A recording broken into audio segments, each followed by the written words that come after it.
नमस्कार दोस्तों चलिए, जब हम ज़िंदगी से बहुत सारी चीज़ों को अलविदा कह रहे हैं तो अब बहुत सारी कहावतें भी अलविदा हमसे हमें कह रही हैं और हमसे वो भी विदा होती जा रही हैं। एक कहावत थी कि जिस लाहौर नहीं देखा वो जमिया ही नहीं, जिसने लाहौर नहीं देखा वो पैदा ही नहीं हुआ।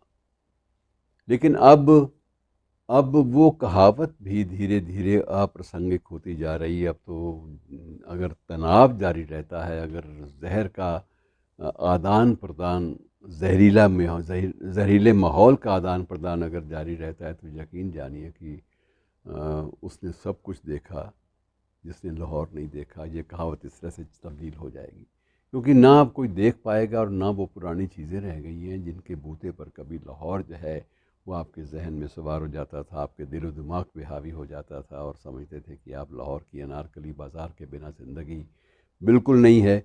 और इन सारी बातों के बीच में एक विशेष जो प्रसंग जो अक्सर कचोटता रहता है, वो भी कहावत बन गया था, लाहौर की हीरा मंडी। हीरा मंडी को कुछ लोग सिर्फ एक वेश्या बाज़ार के रूप में लेते थे, लेकिन ये गलत था। मैं इसलिए इस एपिसोड का, इस प्रकरण का उल्लेख आज कर रहा हूँ कि ये ऐसा नहीं था कि वह केवल देह व्यापार का अड्डा वहाँ हुआ करता था, या कुछ ऐसी चीज़ें जो गलत किस्म का एक काम और वासना का माहौल होता था, ये नहीं था। उसका जो मूल जो कंसेप्ट था वो अलग था। अब ये बातें बिल्कुल हालात के विपरीत हैं कि एक चीज़ बनी किसी चीज़ के लिए, आप उसका दुरुपयोग करेंगे तो वो कुछ भी हो सकता है। दुरुपयोग अलग चीज़ है और जो कंसेप्ट है वो अलग चीज़ है। तो मित्रों, ये हीरा मंडी नाम की जो वहाँ पर एक क्षेत्र है हीरा मंडी नाम का लाहौर में, जिसकी चर्चा अक्सर, चर्चा के बिना लाहौर अधूरा रहता है। वह हीरा मंडी दरअसल हुआ ये था कि लाहौर के जो मुग़ल काल था, लाहौर में जब मुग़लों का शासन था, ये 15वीं और 16वीं सदी की बात है। उस वक्त ये सिलसिला चला था कि तवायफ़ एक लफ्ज़ हमारे यहाँ आ गया था कि वेश्याएँ जो हैं वो अपने कोठों पर कार्यक्रम देंगी और वो गज़लें सुनाएंगी आपको, डांस भी, गज़ल और नृत्य, गायन और नृत्य दोनों का एक अजीब संगम होता था, जिसकी उम्मीद लगाई जाती थी कि तवायफ़ पेश करेंगी। और मकसद होता था सिर्फ़ कि नृत्य के द्वारा और गायन के द्वारा थके मांदे शरीफ ज़ादों और संभ्रांत परिवार के लोगों या फिर फ़ौजी जर्नैलों, इन सब का मनोरंजन करना, ताकि ये अपनी थकान से थोड़ी सी राहत महसूस करें और बाद में एक नई ऊर्जा के साथ वो लोग अपने अपने पेशों को लौट जाएं। अब इसमें जो हीरा मंडी है, हीरा का मतलब आप जानते हैं, जिसे आप अंग्रेज़ी में डायमंड कहते हैं, तो डायमंड की मंडी, तो उसका मतलब ये है कि वहाँ जो भी लोग होंगे वो डायमंड होंगे, वो हीरे होंगे अपने अपने वक्त के। और ये हीरा मंडी किसी हीरे के नाम पे नहीं बनी थी, बल्कि हीरा सिंह नाम का एक मंत्री था, महाराजा रंजीत सिंह के दरबार में एक वज़ीर था। तो ये हीरा मंडी जो है वो हीरा सिंह ने बनवाई थी। हीरा सिंह का फादर भी वहाँ दरबार में रहा था बहुत ज़्यादा देर, काफ़ी अरसे तक। और जब अफ़गानिस्तान पर जब इन्होंने हल्ला बोला तो वहाँ अफ़गानिस्तान से बहुत सारी तवाइफ़ों को और गायिकाओं को ये लोग लेकर आए थे साथ में, जो फ़ौजी थे। और वो लाए तो उसके बाद फिर उनको बसाने के लिए एक बाज़ार या एक क्षेत्र चुना गया और उस क्षेत्र का नाम हीरा सिंह के नाम पर ही हीरा मंडी हो गया। बाद में हीरा मंडी किसी और चीज़ के लिए प्रयोग होने लगा, वो बात अलग है। अब जहाँ तक इसकी पॉपुलेशन की बात है, आबादी की बात है, ये पुराना जो अनारकली बाज़ार है मित्रों, इसके एक कोने पर हीरा मंडी शुरू हो जाती है।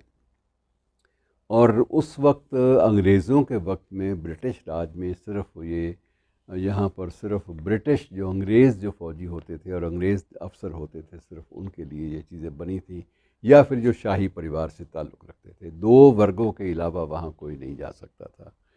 और बाद में ये हुआ कि ये सारा का सारा जो है सिस्टम अनारकली बाज़ार वाला, वो जो ब्रिटिश सोल्जर्स की एक प्रकार से आरामगाह थी और सैरगाह थी, और वहाँ से गुज़रते हुए हीरा मंडी तक जाते थे।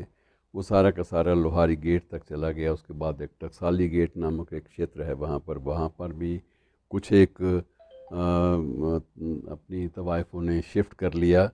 और धीरे धीरे धीरे धीरे ये था कि ये चीज़ें बदनामी का बायस बन गई कि हीरा मंडी की ओर जाना, ये तब ये कहा जाने लगा कि पहले सिर्फ़ ये शरीफज़ादों के लिए थी, अब शरीफ लोगों का उधर जाना मना है। अर्थात जो भी जाएगा वो संदिग्धों की श्रेणी में आ जाएगा, क्योंकि ये कंसेप्ट ये बन गया कि अब सिर्फ़ ये देह व्यापार का ही स्थल है, जबकि वास्तविक ऐसा नहीं था। जब क्योंकि इस वक्त आप जो भी कहें, लेकिन एक वक्त था कि सिर्फ़ ये एरिया, ये क्षेत्र सिर्फ़ खुसरों के लिए होता था, और वो लोग, ये उनसे तवक्को ये की जाती थी कि ये संगीत की दुनिया में ये अपना बहुत ज़्यादा वक्त लगा सकते हैं रियाज़ में, और ये भी लगाते थे। और साथ में रियाज़ में जो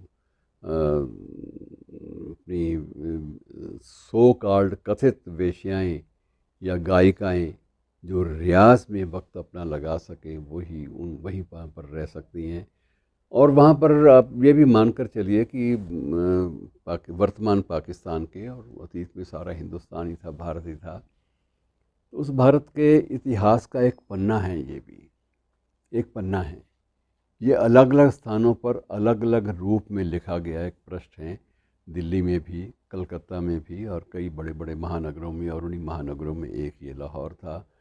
ये बदनाम ज़्यादा हो गई, और ये इतनी बद नहीं थी, ये बात मान कर चलिए कि उसमें बहुत सारी प्रतिभाएं भी शामिल थीं जो रियाज़ में मस्त रहती थी, और संगीत की एक प्रकार से पारंगत उनको माना जाता था, और गायन विद्या में भी उनका रियाज़ चलता रहता था। वक्त बेवक्त ये रियाज़ कभी वहाँ थमता नहीं था।